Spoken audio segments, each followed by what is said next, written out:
Mach-E Model 3. Ford, Tesla, America, America. Engineering explained.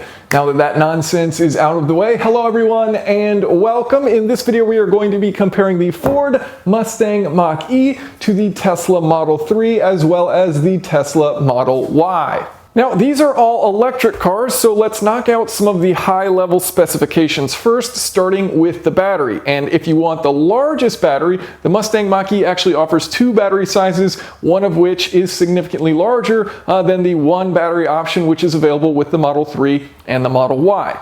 However, from a range standpoint, that's where the Model 3 and the Model Y shine. So according to EPA estimates, the Model 3 and the Model Y are going to have an advantage from a range standpoint. That said, the Mustang Mach-E is not that far behind, and if you go with the highest range version, a rear-wheel drive extended battery pack, that is EPA rated for 305 miles. What we're looking at here is the premium all-wheel drive with the extended battery pack, so this has a range of about 270 miles. So what does this tell us about efficiency? Well, if the Model 3 and the Model Y have a smaller battery pack and they're able to go further, they're obviously more efficient. And so actually what's surprising is that the least efficient Tesla Model Y, the Model Y Performance, is actually more efficient than the most efficient Mustang Mach-E. Now, as far as performance, the Mach 3 premium all-wheel drive, which we have here, is pretty equivalent to the Model Y. So 0 to 60 in 4.8 seconds for both of those. And then if you were to get the GT Mach-E, that's 0 to 60 in 3.5, much like the Model Y Performance, 0 to 60 in 3.5 seconds. The quickest of the group is the Model 3 Performance, 0 to 60 in about 3.1, 3.2 seconds. Now, what about cost? Well, Tesla has the advantage here if you're looking at equivalent models. However, because there is still an available $7,500 tax credit with the Mach-E, you can come under the Tesla's pricing using that tax credit. Also, if you're looking at the larger size, the Mach-E versus the Model Y, there are currently cheaper options available with the rear-wheel drive only Mach-E versus currently we just have the all-wheel drive Model Y on sale. Looking at the vehicle exteriors, Tesla's sleeker styling leads to a more aerodynamic shape. So a drag coefficient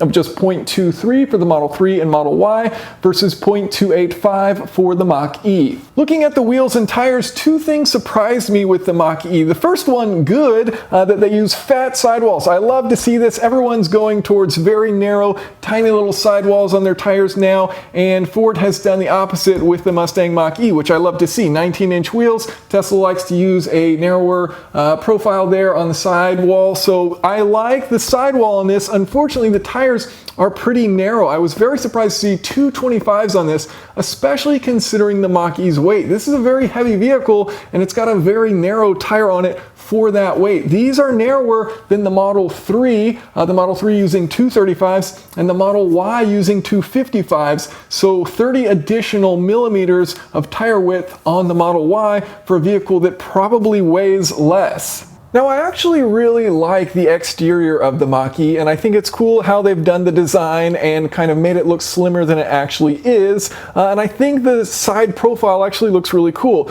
There's a downside to this side profile, however. In the name of aesthetics, they take something away from you, and this leads to my biggest disappointment with the Mach-E, and that is the ground clearance. So why doesn't it have much ground clearance? Well, Ford is using their pouch-style lithium-ion battery cells, and these are about 6 inches tall. And so these 6-inch batteries, you can see, are fitting in right here. So when you close the door, you can't see this, but then when you open the door, you can see this area where you have the battery in there. And so because you have that giant battery and they want this to look aesthetically pleasing from the outside without raising it up way too high and having a really high roof line, they have to give out some of their ground clearance. So they give up that ground clearance and it has just 5.7 inches of ground clearance. Now, if this is being classified as a crossover or an SUV, That's not very much. In fact, the Tesla Model 3 comes with 5.5 inches of ground clearance, so less than a quarter-inch difference between the Mach-E and the Model 3. The Model Y has 6.6 inches of ground clearance, so about a full inch of ground clearance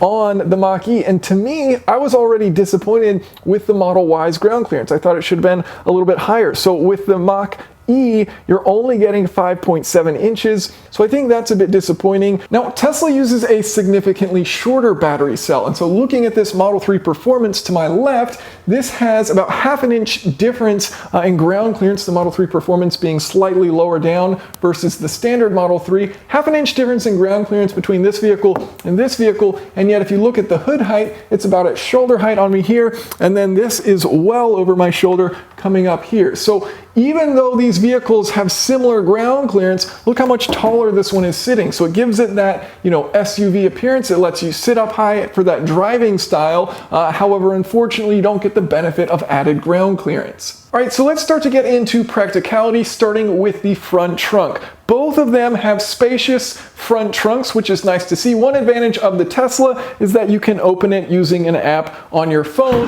So that's nice. You're coming out of the grocery store or whatever and you want to put your things in. You can pop it open using your phone. Though with the Mustang, you do have to come inside here and you can pop that open just like a regular hood. Both of them somewhat similar as far as the amount of space inside of them. The Mustang does come with this divider, which you can take out. Another nice touch that they have with the Mustang is that it has a drain hole, so if you do want to fill this up with ice, throw some drinks in there or whatever it is you'd like to keep cool, you can basically use this as a cooler, which is pretty neat. Now, as far as rear cargo space, it is quite difficult to beat a hatchback or, an SUV crossover, that kind of thing. So plenty of cargo space back here. The Model Y wins out by a little bit as far as overall cargo space once you do have these seats folded down versus the Model 3. The Model 3 is decent for a sedan, but nowhere near what we've got right here. All right, let's have a peek at the interior. So to open up the Mach-E, we've got a button right there. Simply push that. It pushes the door out. There's a little handle, and you can pull that to pull the door open. Got these graphics that start up as you enter, and also very nice to see a front display here. So not only do you have this massive touchscreen right here on your right, which is for most of the controls, you also have your important information like your range, how much battery you have left, what speed you're traveling. And if you're wondering what these flashing lights are right here, these are actually infrared cameras looking at you and making sure that you're paying attention, so that if you're using the hands-free driving, hands off the wheel, it's making sure that you're actually looking ahead and paying attention to the road and pay attention to what's going on in case you need to intervene.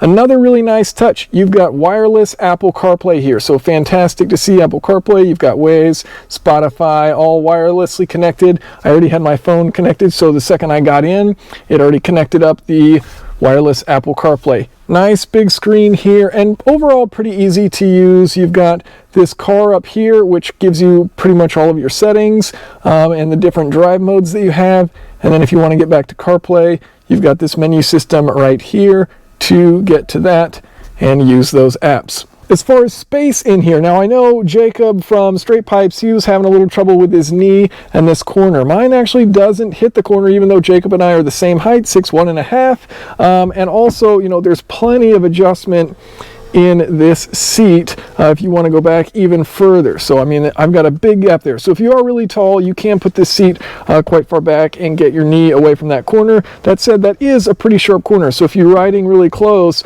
and your knee's bumping into it, it's not the most pleasant thing to rest on for sure. Looking at the materials in here, this is a nice interior. Now this is the premium, but you've got leather touches, you've got soft touch, nice interior in here, great sound system. Also, look how much headroom I have, an abundance of headroom, so that is nice. As far as visibility, I feel like it could be a little bit better. You've got these large A-pillars, and the hood of the car is very long, so you're quite a ways back from the front of the car, which I think takes back a bit from the visibility. Overall, though, it's okay, looking out the front. And then if you go towards the back, you've of course got those rear corners that are all clogged up. So visibility, I feel like, could be a bit improved. Obviously, they're taking some styling, going for aesthetics here rather than optimizing purely for visibility. Now, sitting in the rear, the story's a little bit different. Still a good amount of headroom if you're sitting upright, but if you lean your head back onto the headrest, my head actually does start to then touch the ceiling here. As far as leg room, though, there is plenty. So I have the driver's seat adjusted to where I'm I'm comfortable, and look how much space there is in front of me there. Plenty of leg room and headroom here in the back.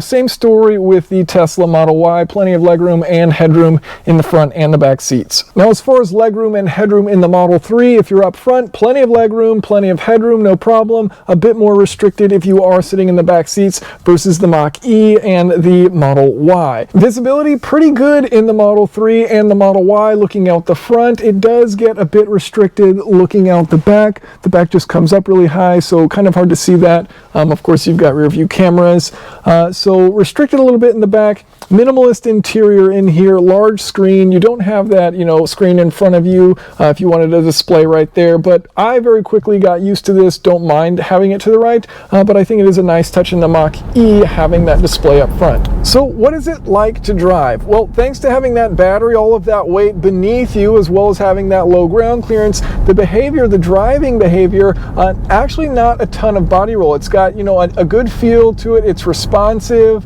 and it's fun. It's actually a playful thing to drive around, which is surprising. And you do feel the weight. You certainly do feel this is a 4,800 plus pound vehicle, but from a dynamic standpoint, it feels good. Even with those little skinny tires on it, it's fun. And you come out of a corner and you put your foot down, the rear end kicks out a little bit, it gets a little tail happy. So it's a playful machine. They also do have one pedal driving, so you can do all of the driving with your right foot, lift off the accelerator, and you can come to a complete stop. It'll slow you down at 0.2 Gs. And from a driving perspective, I think one pedal is definitely the way to go in here. I didn't really like the standard two pedal driving in this, the way it behaved. The brake pedal's a little spongy and it doesn't quite feel right when you're using it at low speeds. The one pedal driving feels much more precise and allows you to come to a stop without ever touching that brake pedal. Of course, you've got the brake pedal if you need it in an emergency. And regardless of how much regen you like, say you don't like having regen, you don't like the vehicle slowing down when you let off that throttle pedal, there's different drive modes to accommodate you.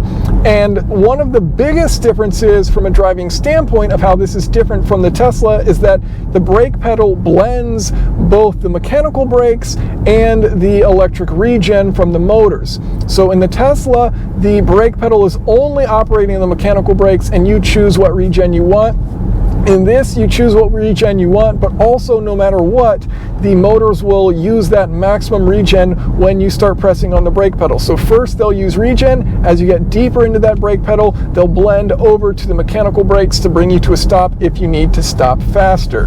Now, this thing is certainly quick, 0 to 60 in 4.8 seconds, and it's got immediate response. Ford says within 0.1 seconds of putting your foot down, it's giving you that torque, and at 0.5 seconds, you've got peak torque. So you get torque very quickly, and oh, do you hear that V8 rumble? So from a noise standpoint, not exactly sure what's going on, but you can turn that off with a setting and then you floor it, you hear nothing. So you can have it quiet or you can have that little rumble as you put your foot down on the accelerator pedal. Overall, fun to drive. All of these, Model 3, Model Y, they're all fun to drive. If, purely driving dynamics is what you're most interested in, the Model 3 is going to be the most rewarding. It's just, it's the lowest, it's the lightest, it's the quickest. So the driving dynamics of a car are better than, a crossover. But overall, they're all pretty fun to drive. Now, what about tow rating? Well, if you're looking to tow in the US market, neither of these are coming with a rating. However, in Europe, the Mustang Mach-E is rated for 750 kilograms and the Model 3 is rated for 910 kilograms. However, in the US, you can get the Tesla Model Y, which has a tow rating of 3,500 pounds. So greater than either of these options, and the only one with an actual rating so far in the US market. Now, there is a mobile app for both of these vehicles, so a lot of the functions you have are equivalent on both of these apps, whether it's unlocking the car, using your phone as a key, starting the car up to start preheating it before you take off, that sort of thing. A couple advantages on each side. For the Tesla, I like the climate controls. It tells you the exact temperature in the car, and you can set an exact temperature, versus the Mustang has 3 temperature settings. One thing I do like about the Mustang app, though, is that it shows you tire pressures, and I think it's good that they show you tire pressure. It's something, often you may not look at, and so having it right there on your phone, I think that's cool, and they tell you what the recommended pressure is. So let's end this with a summary talking about why you might choose each one of these individual models. So we're going to start off here with the Mach-E. And of course, styling is a subjective point. So if you like the way it looks, great. I think it looks fantastic. And, I think actually how a car looks plays a big role in what people are willing to buy. So of course, pick something that makes you happy. Another great feature, wireless Apple CarPlay. So I really wish I had CarPlay in my Tesla Model 3. I'd love to be able to use Waze in the Tesla, but you cannot. And despite how good the user interface is with the Tesla, I still think it'd be great for them to add the capability of Apple CarPlay. So I love that you have Android Auto and wireless Apple CarPlay here with the Mustang Mach-E. Heated steering wheel, another fantastic feature of the Mach-E, and actually works great. I was driving around with it, keeps your hands nice and toasty. I love that. Another benefit of the Mustang, a front display. So this is a common criticism of the Model 3. You only have that screen to your right. There's nothing directly in front of you. And so you have that nice screen giving you the important information in the Mach-E while you're driving directly in front of you, right underneath that steering wheel. And finally, the price. So, not just because you can get that $7,500 tax credit, which is still available with the Mach-E and not for the Teslas, but also because they have the rear-wheel drive models, which are coming in at really good price points in order to get into a long-range electric vehicle. So if you want, this kind of style vehicle, this crossover style here at a good price point with the rear-wheel drive models, that is a great option with the Mustang Mach-E. Okay, so sitting in the middle, what are the advantages of the Tesla Model Y? I think the biggest one is just, it's immensely practical. So plenty of cargo space. It does have more range than the Mach-E, if range is a big concern, though, range overall on all of these vehicles is pretty good. Another big advantage is ground clearance, so nearly an inch up in ground clearance versus the Mach-E. So that's a big one. And also, if you do need to do any towing, honestly, towing with an electric car these days is going to be pretty miserable. But if you have short trips that require towing, the Model Y offering you 3,500 pounds of towing capability. So impressive stat there versus these two. And finally, the Model 3. So if performance per dollar is something that interests you, this is the best performer at the best price and the best performer overall as far as, driving dynamics and outright speed. It also offers you the longest range out of the three. And with that long range, of course, Tesla's fantastic supercharger network. Now, I mention this as an advantage, and right now it certainly is an advantage, but the network of chargers for non-Tesla EVs is definitely growing. Electrify America is fantastic and definitely growing. So there is fast charging capability for vehicles like this Mustang, and they do have that all built in within, the user interface. You can find nearby chargers, nearby fast chargers, plug in, start charging right up just like you do in a Tesla. Now, all of them offer wireless updates, so all of them with the ability to improve over time, which I think is fantastic. And I think, from a comparison standpoint, as far as the stats go, the Tesla's going to come out ahead in a lot of areas. However, the Mustang is actually a great vehicle, and I think the thing that probably won't be as understood to Tesla fanatics out there is that not everyone wants a Tesla, and now there is another option out there that's really good, and it's probably going to get some people interested in EVs that otherwise didn't have any interest in EVs. And I think the Mustang EV is a fantastic option to go with. Also a very fun vehicle, capable. I'm disappointed with the ground clearance, and that's probably my biggest gripe. Aside from that, I think the range is good, the efficiency is good, the charging network is good. I really like the interior. It's spacious, it's practical. So all around, it is a solid vehicle. All around, these are all three solid options if you're looking to get into an EV. Thank you all so much for watching. And if you have any questions or comments, feel free to leave them below.